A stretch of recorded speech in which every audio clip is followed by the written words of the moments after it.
Salve, moçadinha, quem vos fala é o professor Israel Matos. Seja bem-vindo ao canal e se é sua primeira vez nesse vídeo, inscreva-se no canal, curta, comenta, divulgue para o seu amigo, divulgue para aquele seu amigo que precisa tirar boas notas em física, para aquele seu amigo que quer passar no concurso, que quer passar no vestibular, que quer tirar boa nota no Enem, divulgue para a família, divulgue para geral. E vamos colocar uma meta e vamos bater a meta de 150 inscritos nesse canal. E vamos lá, vamos começar a nossa aula falando sobre a introdução à física. A primeira parte é astrologia, ciência ou crença.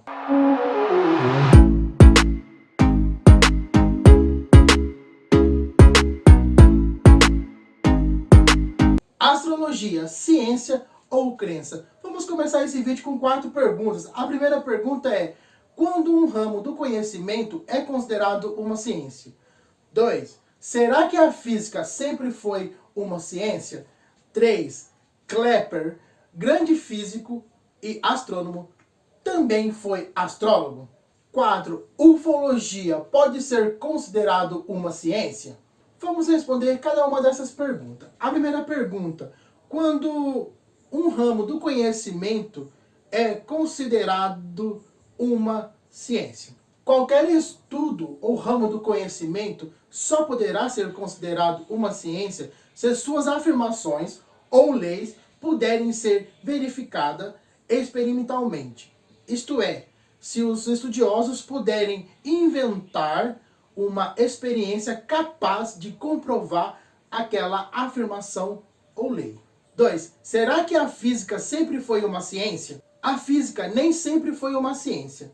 A física de Aristóteles, que prevaleceu antes de Galileu, não era uma ciência, pois as afirmações de Aristóteles não eram comprovadas experimentalmente. Quando Einstein apresentou sua teoria da relatividade, que revolucionou a ciência, ela não foi aceita de imediato. E Einstein não ganhou o prêmio Nobel por ela, e uma das razões é que ela foi apresentada sem comprovação experimental. Somente mais tarde, os cientistas realizando experiências para tentar provar que Einstein estava errado, puderam a realidade comprovar que ela estava certo e a teoria da relatividade pôde ser aceita pela comunidade científica. 3. Kepler, grande físico e astrônomo, também era astrólogo?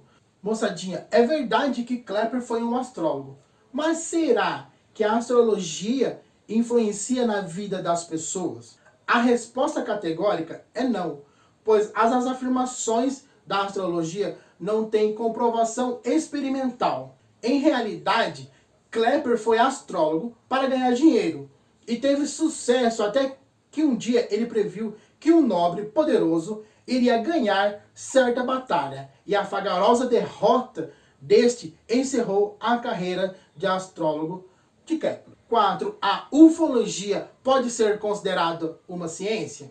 Moçadinha, a ufologia, embora encante milhões de pessoas, não pode ser considerada ciência, porque não há evidência experimental de que seres extraterrestres tenha visitado. Qualquer cientista, moçadinha, sabe que por questões estatísticas é extremamente provável, dizer-se-ia mesmo quase uma certeza que existe vida inteligente fora da Terra. Porém, em virtude das fantásticas distâncias que nos separam de outros planetas habitados por seres inteligentes, como os conhecimentos físicos atuais, o contato é muito provável, quase impossível.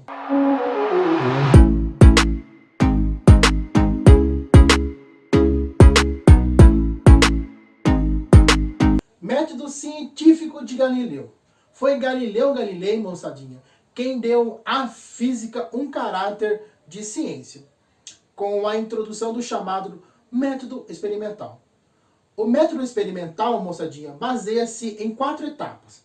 A primeira é a observação de um fenômeno que ocorre na natureza. 2. Reprodução do fenômeno em laboratório com a pesquisa dos fatores que são relevantes em seu estado.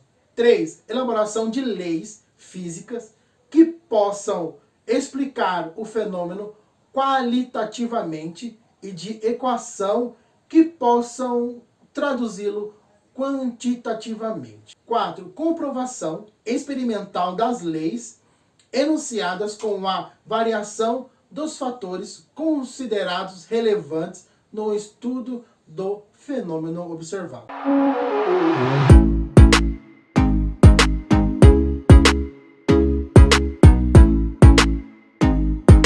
Exemplificando. Primeiro, fenômeno observado. Queda livre de um corpo. 2. Estudo da queda livre em laboratório, pesquisando os fatores que podem influir no tempo de queda, a altura de queda, que é o h, e o valor da aceleração da gravidade, que é o g. 3. A equação que traduz o tempo de queda é dada matematicamente por essa equação. T, que é o tempo de queda, que é igual a raiz quadrada de 2h dividido por g.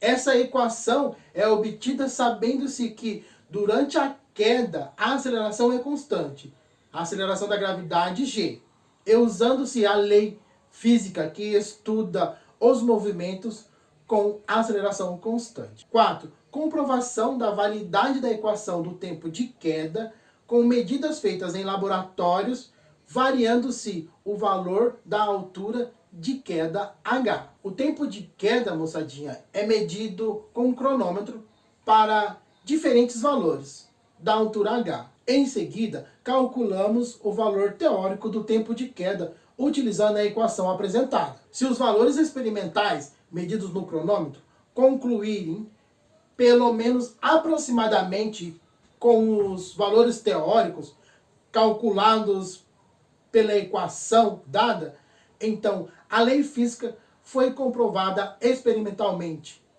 e pode ser considerada verdadeira. Moçadinha, quando os astronautas estiveram na Lua, eles fizeram a chamada experiência de Galileu. O que é a experiência de Galileu, professor? Eles abandonaram, moçadinha, um martelo e uma pluma de uma mesma altura e eles chegaram juntos ao solo lunar. Uma questão de vestibular, há um tempo atrás, perguntou se era correto dizer que os astronautas observaram que o martelo e a pluma caíram na Lua, com a mesma aceleração. A resposta da questão, moçadinha, era que a frase estava errada, pois não se pode observar, ver e enxergar uma aceleração. Os astronautas, moçadinha, observaram que o martelo e a pluma chegaram juntos ao solo lunar e concluíram com seus conhecimentos de cinemática que para isso ocorrer, eles caíram com a mesma aceleração. Vamos falar agora de grandezas fundamentais e grandezas derivadas.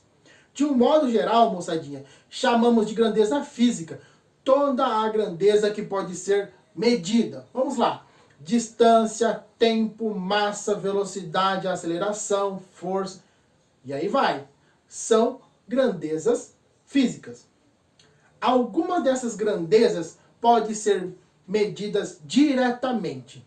No entanto, uma medida direta da aceleração, por exemplo, é impossível. Um método de medida de aceleração da gravidade é o uso de um pêndulo.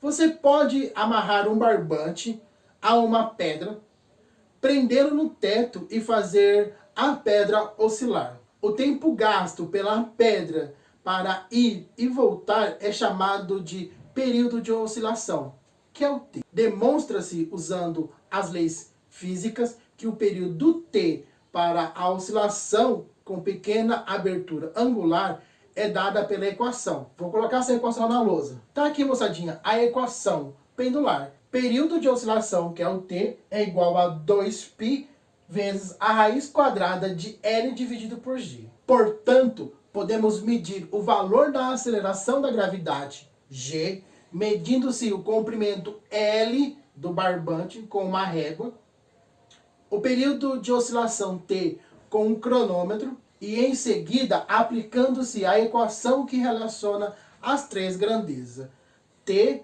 L e a g. L, o comprimento do barbante, T, o período de oscilação e G, a gravidade. As grandezas que podem ser medidas diretamente são chamadas de grandezas fundamentais ou primitivas. As grandezas, moçadinhas, que são medidas a partir das grandezas fundamentais, por meio de equações, são chamadas de grandezas derivadas. Na mecânica, há 3 grandezas fundamentais: comprimento, massa e tempo. Quando dizemos, moçadinha, que as grandezas fundamentais ou primitivas da mecânica são comprimento L, massa M e o tempo T, isso significa que a partir dessas 3 grandezas podemos definir todas as demais grandezas da mecânica, as quais são, então, chamadas de grandezas derivadas. Em outras palavras, moçadinha, qualquer grandeza derivada da mecânica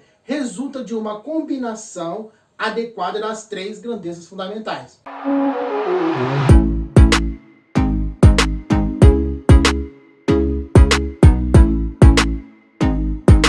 Exemplificando, a grandeza velocidade é obtida dividindo-se a distância por um intervalo de tempo. Isto é, a velocidade é definida a partir de uma combinação das grandezas fundamentais. Comprimento L, tempo T.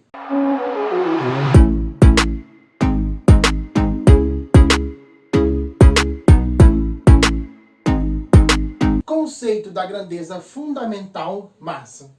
Conceito de inércia.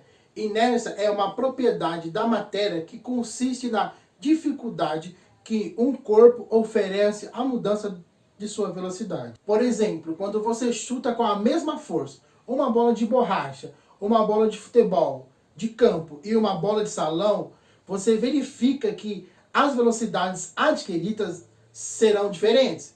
A velocidade da bola de borracha é maior que a velocidade da bola de campo, que é maior que a velocidade da bola de salão. Isso significa, moçadinha, que a bola de salão tem mais inércia que a bola de futebol de campo, que por sua vez tem mais inércia que a bola de borracha.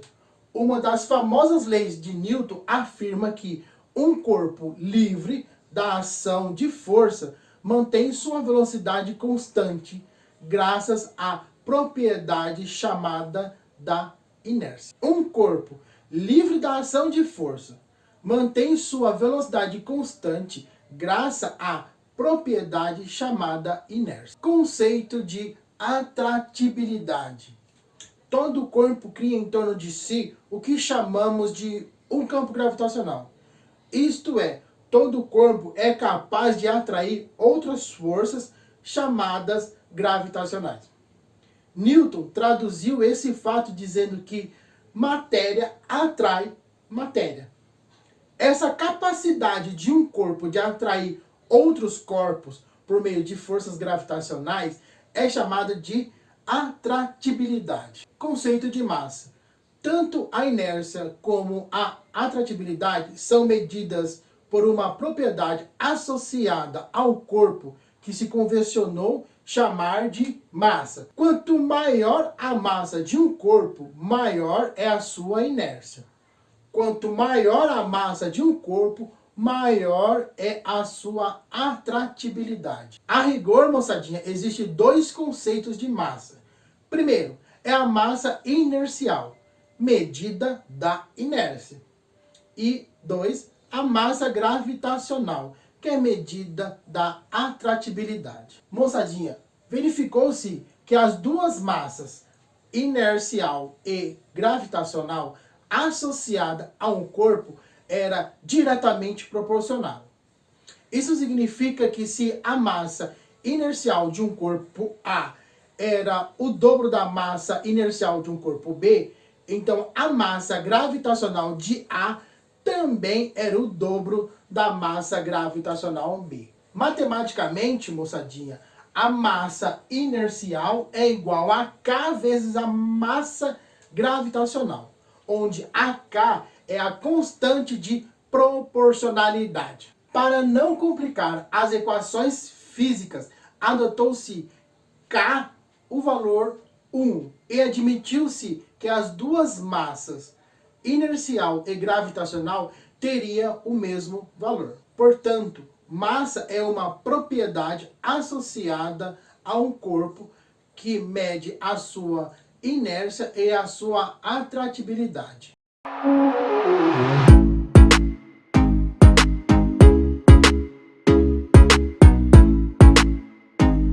Sistema Internacional de Unidades. Para medirmos as grandezas físicas, devemos adotar padrões que são chamados de unidades de medida. O sistema de unidades adotado praticamente no mundo todo é o Sistema Internacional de Unidade, representado pela sigla SI ou SIU, que adota para as grandezas fundamentais seguintes unidades. Massa é o quilograma, o símbolo é o kg. Comprimento, metro, e o símbolo é o m. Tempo, segundos, e o símbolo é o S.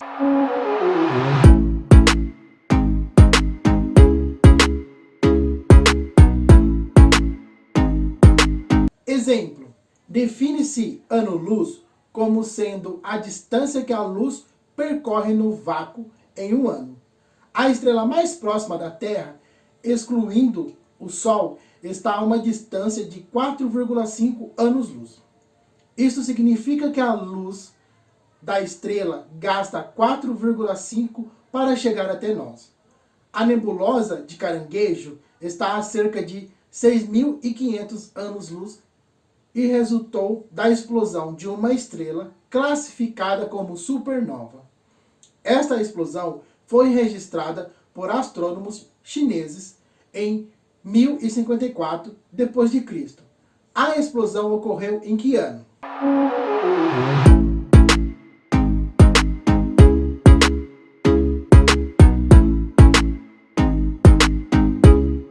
Moçadinha, vamos resolver esse exercício com apenas umas explicações.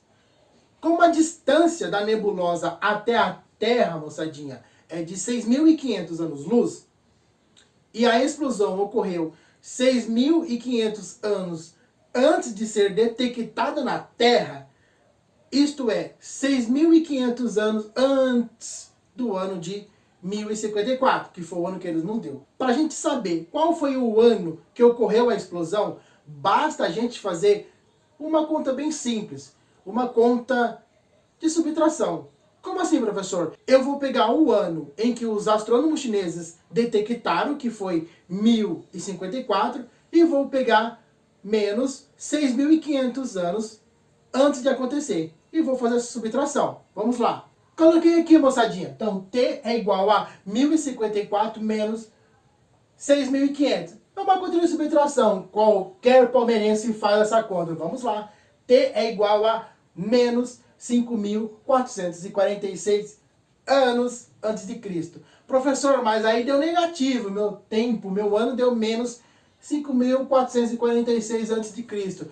Então, como a gente está falando de tempo em anos, então logo o meu T vai ser positivo. Então vai ser T é igual a 5.446 anos antes de Cristo.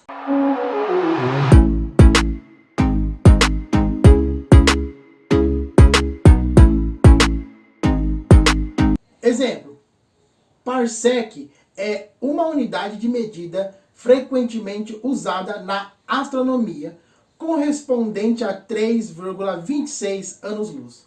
Define-se ano-luz como sendo a distância que a luz percorre no vácuo em um ano. Portanto, a parsec é uma unidade de medida de...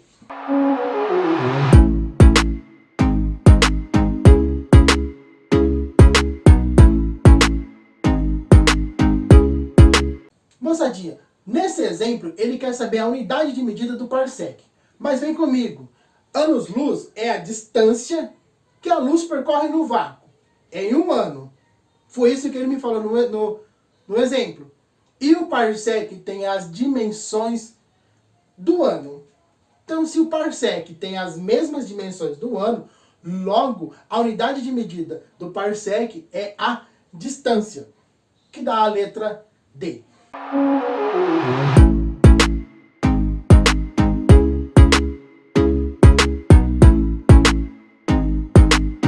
Com isso, isso, moçadinha, a gente fecha a nossa aula. Assiste quantas vezes for preciso esse vídeo. Faça os exemplos. Eu vou deixar 2 exemplos na descrição do vídeo para que vocês possam fazer, tá? E depois vocês podem me mandar a resposta no comentário. Não saia desse vídeo aqui, moçadinha, antes de se inscrever, de comentar, de curtir, de compartilhar com seus amigos e seus familiares. Não esqueça que a gente tem o nosso próximo encontro na nossa próxima aula.